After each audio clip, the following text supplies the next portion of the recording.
The story of Ladle. For years, I've been thinking about balance. Not in the sense that both humans and animals prefer symmetrical facial features, and not about the kind of actual rational balance that must be considered when climbing onto a balance beam and getting ready for the next move, but about people's private lives. They look like they're just barely able to get by, preserving life's rhythm by keeping their day-to-day routine free of disruption. So when my maternal uncle invited me to live with him, I didn't think about it much. I spent just 24 hours wondering whether it would be better to control my mind or my environment. I've never lived alone. The main reason is that I haven't wanted to. But I've come to realize that I only feel like myself when I'm with others. It doesn't have to be family, but I'm lost a lot, and I've been on my own for several months now. My uncle's the only person around to take care of me, so I really have no options. I started thinking about balance when wondering whether people inevitably hurt each other. When I blurt something out, I feel the words turning mean. If my father has left me anything, it's an awareness of the difficulty of speaking and a sense of my responsibility for words spoken too fast. I want to vent my feelings sometimes, but whenever this happens, his voice comes thundering at me like music at full blast. Aren't you ashamed? Don't you feel guilty? Don't you regret what you've said? So instead of venting, I've taken to performing various repetitive actions like reading or taking a walk at a certain time or picking up pieces of glass. These actions have taken hold of my life and given it a rhythm, and I've come to feel that they're very important, the only things of true value. They give me a sense of regularity and direction. They work like magic in helping me adapt to circumstances. The moment I start doing them, my inner tension and anxiety temporarily ease. I can't stop. I call it balance, but people familiar with psychology will call it obsessive-compulsive disorder. Although no one calls it an obsession if you can't get a pleasant thought out of my mind. Still, I can't stop picking up bits of glass. There are pieces scattered everywhere. I have to pick up what I can. Once, I spent the whole day lying down without moving or doing anything. My tension and anxiety grew into fear, and my body began to tingle all over. I'm scared of things like cutting my feet on pieces of glass, hidden in corners of the house and getting covered in blood, and ending up unable to walk or even crawl, although I know it won't likely happen. But when I think of the possibility, I can't help but engage in repetitive behavior. The more anxious I become, the more I feel the need. I lived with my uncle once before when I was very young. At that time, he had nowhere to turn. Maybe that's how I look now in his eyes. What's more, I've been unemployed for so long, there's no guarantee I'll ever work again. Spending some time together with my 8-year-old cousin isn't such a bad idea, all things considered. 2. I need to be with someone, but I don't have a good reason for it. Maybe when I say this, it's just an excuse. The idea came to me suddenly the night before I moved. No one is perfect.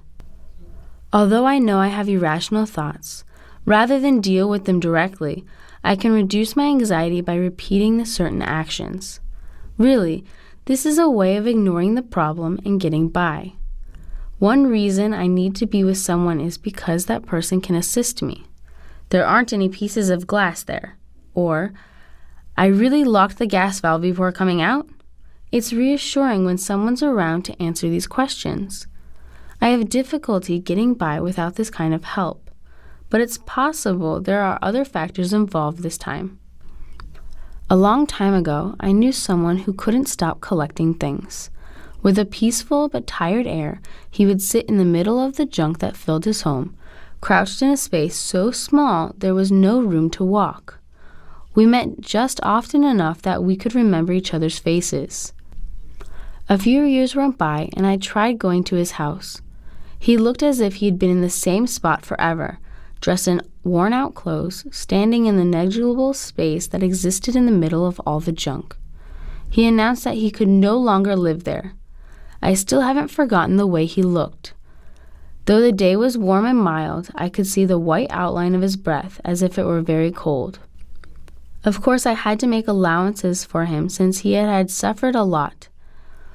We had to dig through the piles of junk to find something he needed for a long journey. Obsessed with objects people regard as old and useless, he'd gathered mountains of things, but ultimately he was unable to find what he was looking for in them. That day, he was searching for a slender, flat, dark green passport that blended in with the background. I didn't hear any news of him after that.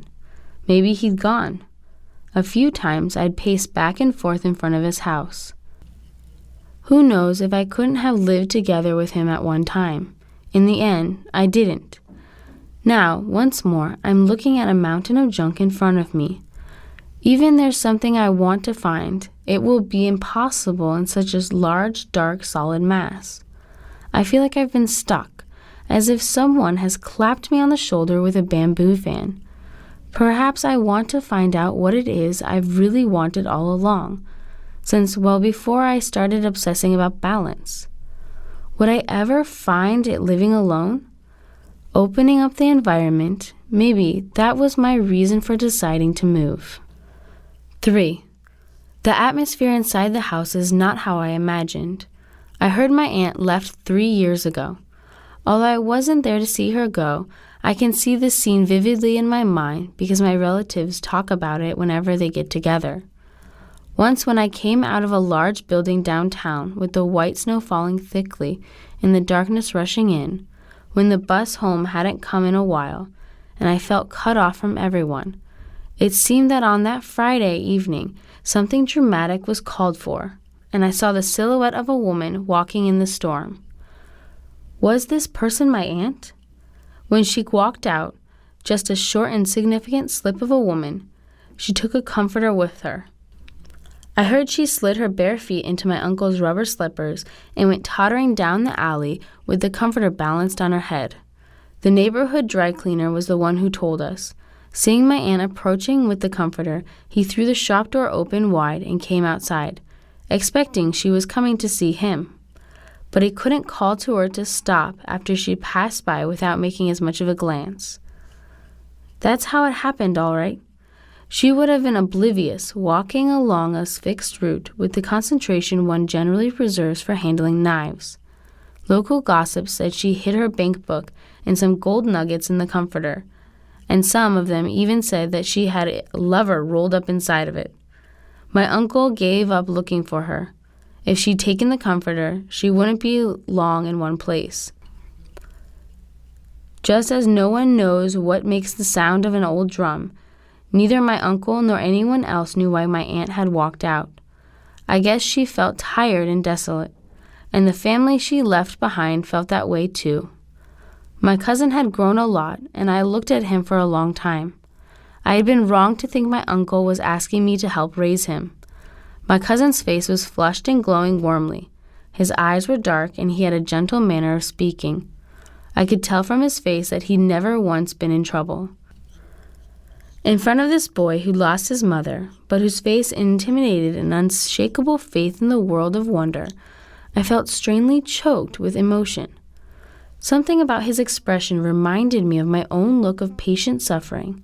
That evening, while drinking rice wine, my uncle sang, "I collapsed on the beach and opened my eyes. Your black sailboat swayed in the bright light, and it looked like your tired arms were fading in and out.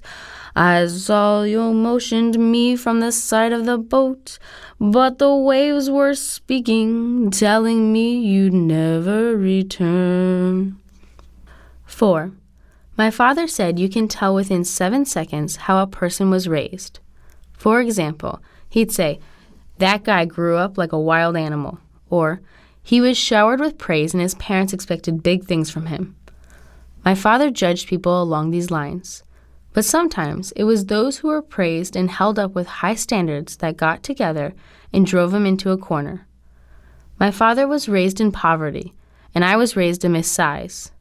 So according to my father, my uncle and I belonged in a category. People brought up amidst size. Although my uncle had been working as a cook for 30 years, he's been through a lot of hard times. Maybe it was during the Asian financial crisis that he was let go at the restaurant and started making his living by the Han River, which is where I will sit and remember him years from now. To me, this is not a peaceful land covered in primroses and river flowers, the home to kingfishers, herons, and white-cheeked ducks, but rather the place where my uncle lived in rags for a fall and a winter one year. My uncle would catch more than 30 red-eared turtles a day there. This was when the easily-going domestic spotted turtle was threatened with extinction by growing numbers of red-eared turtles not native to the country. I heard that besides my uncle, there were more than 10 other people who made their living catching turtles at the Han River then. They sold the turtles as pets or to be used in medicine. Although it wasn't illegal, my uncle said that he always had the feeling that someone was coming after him. It's different catching turtles, even foreign ones, than catching carp or mandarin fish. For half the day, my uncle would lay on a tarp spread over the damp sand, thinking about the ladle he'd left at home. On his bookshelf is a book with a funny title, Research into the Function and Improvement of Ladles, the Capability of a Superior Ladle, and How It May be Produced. The book is really no more than a collection of photocopied articles, and although I haven't read them, they all deal with ladles. Ladles for scooping and stirring. I giggled to see it. When I was very young and my uncle lived with us, he hit me once with a ladle. Cooking Chinese food, the ladle is like his right arm, no different from a body part. Working 10 hours a day in the kitchen, he can't put it down for a moment. Unlike other cuisine, Chinese food is special in that it's usually cooked instantly over a hot flame, and the ladle is used for a number of purposes, not only stir-frying, but also measuring spices and mixing ingredients in a pan. So neither a kitchen scale or a beaker or a measuring spoon is needed. A simple ladle can do it all. My uncle has used the same ladle for almost 30 years. It was passed down to him from a senior cook, and before it had been owned by the cook's teacher. So not even my uncle knows how old it is. Once I saw this ladle, which took my uncle from the local Chinese takeout joint to the kitchen of a fashionable hotel. I remember it had been ordinary stainless steel with a long sleek handle and marks around the neck from where it had been soldered at a number of times.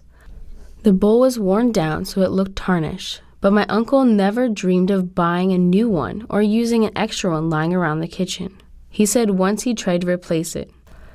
It wasn't long before even his regular customers began to stop coming. The taste of the food was off. He threw out the new ladle that hadn't suited him, and even after that swore by the old one. This happened 20 years ago. When I started living at my uncle's house, I discovered that just as there were some people who closely identify themselves with things like books, music, cars, or perhaps soccer balls, there are also people who can't imagine their lives without tools like ladles. My uncle thinks there's nothing more important than maintaining consistency in his cooking, and without the ladle, this would be impossible. I soon came to understand my uncle. One Sunday morning, he was stretching, and as he moved back and forth, I discovered that his right arm resembled a ladle coming out of his body. Shining in the morning sun, it waved from his shoulder with a gentle, flexible motion. I looked in astonishment as my uncle and the ladle together. There was no other ladle like it. Lying on the damp sand, thinking about the ladle, suddenly my uncle rose. His pain had seemed unendurable, but at that moment he realized that this pain was exactly what he had to overcome, and that he could hardly believe his own strength at that moment. He added shyly that I wouldn't have believed it either. The ladle he had been using for so long reassured him that this had really happened. Anyway, we both remembered it. One reason I could remember my uncle living by the river that season was because it was around the time my aunt had walked out. That fall, the red-eared turtles had encroached on the Han River bank. For a long time afterwards, I kept dreaming that turtles were catching and eating each other, and there was something different about this than dreaming of carp eating carp. 5. I had to pause for a minute taking off my shoes. I was so confused when my cousin asked what scenery I had passed on the street. It hadn't really occurred to me that I'd gone somewhere and come back. That had been the awkward thing about living alone. There had been no one around to tell me about the kind of person I was. My cousin told me I had been away for 3 hours, and during that time, it had grown dark and he'd folded the laundry. 3 hours. I took off my creased black gloves and placed them on the kitchen table.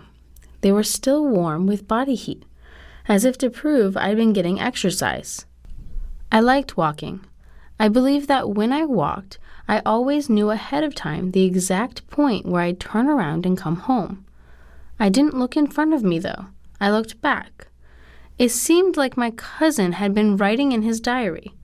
Although he wanted to know about the streets outside, I hadn't seen anything. I had nothing to tell him. I tried to remember where I had stopped and turned back, but couldn't remember that either. How far had I gone? Maybe there'd never been a turning point. It could be wrong to think I'd walked facing forward. To walk turned away is not to walk towards a destination at all, but to drift away from one, to get farther away from the vortex. Perhaps walking didn't have meaning for me anymore. But I didn't stop. I practiced looking 10 meters out at the sights and the people on the street so I could tell my cousin about them. I couldn't bring myself to mention the glass. Sometimes I'd end up telling him, red things are red and dark things dark, because I hadn't looked out. I'd been too busy worrying about pieces of glass. Another reason I walked was to test my willpower. In the beginning, I'd had a phobia of leaving the house. The streets were full of glass, and I couldn't understand how other people failed to see that. Each step became harder as I went around picking up shards and putting them in a plastic bag. But this was the best way for me to adapt to circumstances. The people sauntered along obliviously, as if to show me there are times when you shouldn't let on that you're stepped on glass. The child usually stared at me blankly with his mouth shut. I'd thought that he had a soft and gentle speaking style, but maybe he just didn't speak very much. And he, too, knew not to reveal that he'd been hurt. In a sad mood after drinking, my uncle rubbed my cousin's back at night, muttering, "Flesh of my flesh, bone of my bone." This seemed melodramatic, but my uncle didn't usually exaggerate things. This was why I accepted the Ladle story at face value. I sometimes looked down and asked my cousin, "What are you afraid of?" The question flew back at me, like an arrow a man shoots into the air while lying on his back. It was almost beyond my ability to ask, "Why don't you ever go outside?" My cousin and I needed to say precisely, in specific detail, what we'd seen and what we'd see. It would be our only way to commemorate my uncle and his ladle. 6. Although things like doing the laundry and preparing food didn't matter much, gathering the required materials for my cousin's first grade class was hard work. Besides supplies that I could guess the use for, such as indoor slippers, yarn, colored origami paper, dice, and party hats, there were items like needles, mirrors, dried flowers, flour, and corn silk, which would be used only God knows how. My cousin did not list them item by item for me, but I quietly gathered them. If I couldn't find something at home, I'd take pains to get it. Reading over a list of items my cousin told me he needed in 2 days, I came upon the word eyeballs. I carefully scanned the list again. Below eyeballs were clay, wooden chopsticks, wire, and dye. Of course, eyeballs was the odd one out. But by the next day, I had to have all these things. Once I'd taken a bus to the traditional market and picked up millet, barlett, and different colored beans. The list had specified only a few grains of each, but I'd made small pouches out of an old cloth and filled them up like bean bags and sent them with him. If he needed 1 apple, I got him 3. If he needed 10 colored pencil crayons, I sent 20. Likely, there were more things my cousin needed, but that was all I could do for him. A few days after that, my cousin presented me with a round clock drawn on a large sheet of construction paper. It had large-size Arabic numerals on it, and each numeral was filled with light yellow mullet and red, black, and white beans. Indecisive but perfectionist, my cousin had a horror of making mistakes. And the clock he made had a commanding presence, looking both sturdy and exquisite. I posted it up on the wall in the living room, and each time I passed, I nibbled on some of the white beans pasted on the numeral 3. The day 3 o'clock disappeared, a feeling of dizzying loneliness pervaded the house. I picked the black beans off the 5 and the red beans off the 9. In the place we lived, for a long time the period from 3 until 9 p.m. didn't exist. It was awkward to buy these supplies that would be used in an unknown capacity, but each time I did, I was filled with anticipation. In the beginning, I didn't know how to say I wanted eyeballs, but the owner of the neighborhood stationery shop told me he was sold out before I even finished asking. I asked where I could get some. "Where do you think?" the shop owner said. He made it sound as if they were available anywhere. I walked the length of about 3 bus stops. With visions of cat, dog, bear, deer, eagle, and dinosaur eyes, I entered a stationery store in front of a neighborhood elementary school. The store had eyeballs, but they differed from perfectly round ping-pong ball-shaped ones I'd imagined. The plastic eyeballs had black pupils rolling around between their flat backs and bulging fronts. They came in 4 sizes, ranging from dime to quarter-sized, and I bought the largest ones. I'd wanted menacing-looking eyeballs the size of baseballs, not something queen-sized. My cousin would have to make do with these when making his large, sturdy dinosaurs. That evening, my cousin wrote in his diary at the kitchen table while I did the dishes. I looked back without thinking. Curiously, the scene did not seem unnatural. I put a kettle on the stove and it whistled, spouting warm steam across the kitchen. I drew black tea and drank it with loud sips. I hadn't picked up any broken glass that day, but I wasn't uneasy about the future or worried about negative consequences. Inside, the house was warm and peaceful. My uncle arrived home at midnight, about an hour late. I was scratching my cousin's back as he slept. My uncle opened the door to my cousin's darkened room. I saw his face, half covered in shadow, and I sensed something was wrong. I prayed it was something minor. At any rate, somewhere, there was a lot of glass on the floor. I got to my feet. My uncle said, "The ladle is gone." I looked up at him again. He hadn't said the ladle was missing. My uncle's ladle was really gone. Was really gone. Was really gone.